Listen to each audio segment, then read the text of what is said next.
محمد رسول اللہ اقام الصلاۃ ایتاء الزکوٰۃ۔ اسلام کی بنیاد 5 چیزوں پر ہے۔ نمبر 1 کلمہ لا الہ الا اللہ محمد رسول اللہ۔ دوسرے نماز، حج، زکوٰۃ، روزے۔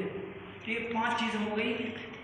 جس طرح سے اگر کوئی بلڈنگ ہے، عمارت ہے، اس عمارت کو روکنے کے لیے ستون ہوا کرتے ہیں۔ اگر ان میں سے کسی ایک ستون کو ہٹا دیا جائے تو عمارت کمزور پڑ جاتی ہے۔ یہی چیز ہے کہ مومن ہونے کے لیے سب سے پہلی چیز کیا ہے؟ کلمہ۔ جب کلمہ قلب کے اندر داخل ہو جائے گا، اس کے بعد پھر مومن کے لیے 4 ستون بچتے ہیں۔ نمبر 1 نماز، روزہ، حج، زکوٰۃ، 4 بچتے ہیں۔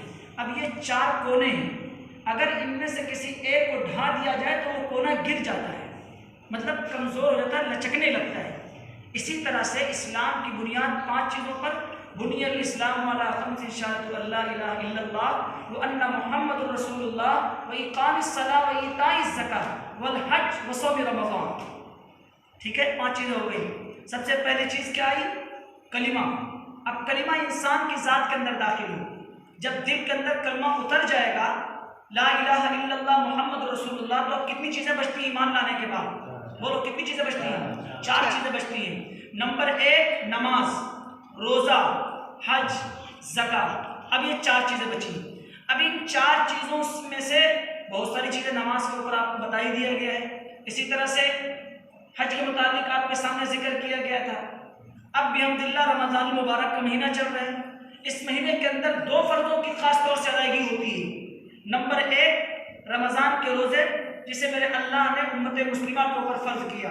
یا ایھا الذین آمنوا کتب علیکم الصیام کما کتب علی الذین من قبلکم لعلکم تتقون۔ اے ایمان والو، تمہارے اوپر روزے فرض کیے گئے ہیں جیسے کہ تم سے پہلے لوگوں کے اوپر روزے فرض کیے گئے تھے۔ کیوں؟ تاکہ تم متقی پرہیزگار بن جاؤ، تمہارے اندر تقویٰ پیدا ہو جائے، اخلاص للہیت پیدا ہو جائے۔ ٹھیک ہے۔ اب دوسری چیز، اس مہینے کے اندر زکوٰۃ ادا کی جاتی ہے، زکوٰۃ نکالی جاتی ہے۔ اب زکوٰۃ کے بہت سارے مسائل ہیں، لیکن مختصر سا مسئلہ یہ سمجھو کہ زکوٰۃ کس کے اوپر فرض ہے۔ ٹھیک ہے۔ اب دیکھو زکوٰۃ کا نصاب کیا ہے؟